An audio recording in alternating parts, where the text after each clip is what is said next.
ایک ایسا ہی واقعہ کل دوران نماز اثر پیش آیا جس نے ایک بار پھر مسجد اقصی میں چیخ و پکار کو بلند کر دیا۔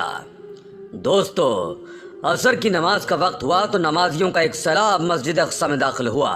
ان کا ایمان اس منزل پر تھا کہ ان یہودیوں کی سفاکی اور آئے روز ظلم کے باوجود وہ نماز کی ادائیگی کے لیے مسجد اقصی کا رخ کر رہے تھے۔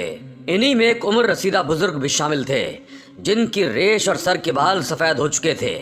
جیسے ہی عصر کی نماز کا وقت ہوا تو نمازیوں کی صفیں بننے لگیں اور لوگ عصر کی نماز شروع کرنے لگے۔ نمازی نماز میں مشغول تھے کہ تبھی اسرائیلی فوج اسلحہ لیے مسجد اقصی میں داخل ہو گئی۔ انہوں نے اعلان کیا کہ تمام نمازی فوراً مسجد اقصی کو خالی کر دیں، مگر تمام لوگ تو نماز پڑھنے میں مشغول تھے، اس لیے کسی نے ان کی بات پر کان نہ دھرے۔ ان صفاق دل فوجیوں نے جب مسلمانوں کو اپنی جگہ سے ٹس سے مس نہ ہوتے دیکھا تو فوراً ان پر ایک بار پھر ظلم شروع کر دیا۔ وہ نمازیوں کو نماز کی حالت میں ہی گردنوں سے پکڑ کر اٹھانے لگے اور ان کی نماز توڑوانے لگے۔ وہ اپنے بھاری بھرکم بندوقوں سے لوگوں کی پشتوں پر وار کرنے لگے اور ان کے سروں کو کچلنے کی کوشش کرنے لگے، مگر اس کے باوجود نمازیوں نے نماز کو نہ چھوڑا۔ ان کا ایمان اس بلندی پر پہنچ چکا تھا کہ اتنے ظلم کے باوجود انہوں نے نماز کو ترک نہ کیا اور نہ ہی اٹھ کر بھاگے۔ اس پل تو شاید آسمان بھی لرز رہا تھا جب ایک صفاق دل ظالم اسرائیلی یہودی نے ایک مسلمان کے سر پر اپنی بندوق کے زور سے وار کیا۔ اس کے سر سے خون کی ایک پھوار باہر کو نکلی تھی، مگر وہ لوگ تو شاید جائے نماز پر ہی شہادت نوش کرنا چاہتے تھے۔ نمازیوں نے اپنی نماز جاری رکھی۔ جب یہودیوں کو یقین ہو گیا کہ نمازی نماز کا دامن نہیں چھوڑیں گے تو انہوں نے مسجد اقصی پر بمباری شروع کر دی۔ ہر سو قیامت خیز منظر نظر آنے لگے۔ چھوٹے بچوں کی چیخ و پکار اور لوگوں کی سسکیاں فضا میں شامل ہونے لگیں۔ اس بمباری سے وہ مسجد اقصی کو گویا شہید کرنے کی تگ و دو میں لگے تھے۔ حالانکہ مسجد اقصی مسلمانوں کے ساتھ ساتھ یہودیوں کی بھی مقدس جگہ مانی جاتی ہے، مگر اس کے باوجود کچھ انتہا پسند لوگ مسجد کی حرمت پر مسلمانوں کی قتل و غارت اور دشمنی کو اہمیت دیتے ہوئے مسجد کو بھی نقصان پہنچا رہے تھے۔ کئی نمازیوں نے جان بچانے کی خاطر بھاگنا شروع کر دیا۔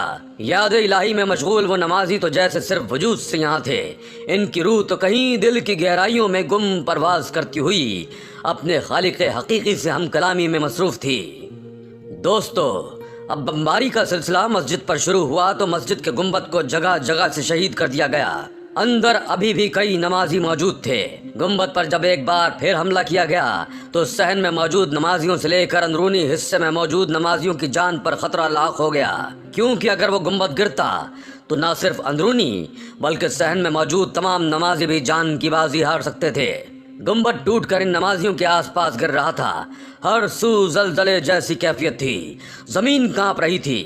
ایک شور سا برپا تھا کہ تبھی ایک دھماکے کی آواز گونجی اور گنبد زمین بوس ہو کر شہید ہو گیا۔ ہر سو مٹی اور گرد و غبار کا طوفان اٹھا تھا۔ یہودیوں کی خوشی کی کوئی انتہا نہیں رہی تھی۔ وہ خوشی سے چلا کر اپنی فتح کا جشن منا رہے تھے۔ جیسے جیسے وہ گرد کا دھواں ہٹا تو سامنے کا منظر دیکھ کر ایک پل کو یہودی سکتے میں رہ گئے۔ ان کا وجود لرز کر رہ گیا، کیونکہ فضا میں بیک وقت کئی زبانوں سے اللہ اکبر کی صدائیں بلند ہوئی تھیں۔ گنبد گرنے کے باوجود دوستو، وہاں موجود ایک ایک نمازی زندہ و سلامت تھا، اسے خراش تک نہیں آئی تھی۔ سبحان اللہ! یہودی یہ منظر دیکھ کر ہکا بکا رہ گئے۔ آخر یہ کیسے ممکن تھا؟ اللہ اکبر کی صدا اس بات کی گواہی تھی کہ نمازی جیت چکے ہیں اور یہودیوں کا سیاہ چہرہ ایک بار پھر دنیا کے سامنے آ چکا ہے۔ دیکھتے ہی دیکھتے آسمان پر کالے بادل چھانے لگے اور ان بادلوں میں ایک نوری مخلوق واضح ہوئی جو یوں محسوس ہوتی تھی جیسے کوئی فرشتہ ہو۔ بادلوں میں وہ نوری مخلوق سورج کے آگے آ کر ہر سو اندھیرا پھیلا چکی تھی، اور پھر دیکھتے ہی دیکھتے ایک طوفان بلند ہوا، ایسا طوفان کہ اس نے زمین پر گرے بڑے بڑے پتھروں اور ملبے کے ڈھیر کو اپنے ساتھ ہوا میں اڑانا شروع کر دیا۔ یہودیوں نے جب یہ منظر دیکھا تو خوف کے مارے وہ پتھرائی آنکھوں سے دیکھتے رہ گئے، مگر وہیں مسلمان نمازی سمجھ چکے تھے کہ یہ خدا کی طرف سے ان کے لیے بھیجی ہوئی مدد ہے۔ ان پتھروں نے ہوا میں پرواز شروع کی اور ان یہودیوں کے سروں اور وجود کو کچلنا شروع کر دیا۔ وہ منظر دیکھ کر ایک پل کو مسلمانوں کی بھی چیخیں نکل گئیں۔ سارے یہودی واصل جہنم ہو چکے تھے۔ ان ظالموں نے مسجد اقصی کو تباہ کر کے مسلمانوں کو مار دینے کی گستاخی کی تھی، جس کا جواب اب انہیں خدا کی طرف سے مل چکا تھا۔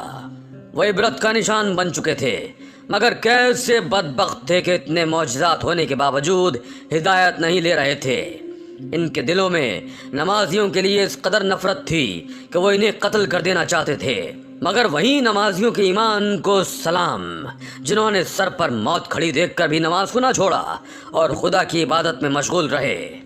نماز گناہوں سے دوری کا ذریعہ ہے۔ قرآن کی نگاہ میں وہ قوی اور طاقتور چیز نماز ہے، اور اس کو پڑھنے والے کا ایمان بھی اتنا ہی قوی اور طاقتور ہو جاتا ہے کہ وہ پھر کسی بھی مصیبت کے سامنے ڈٹ جاتا ہے۔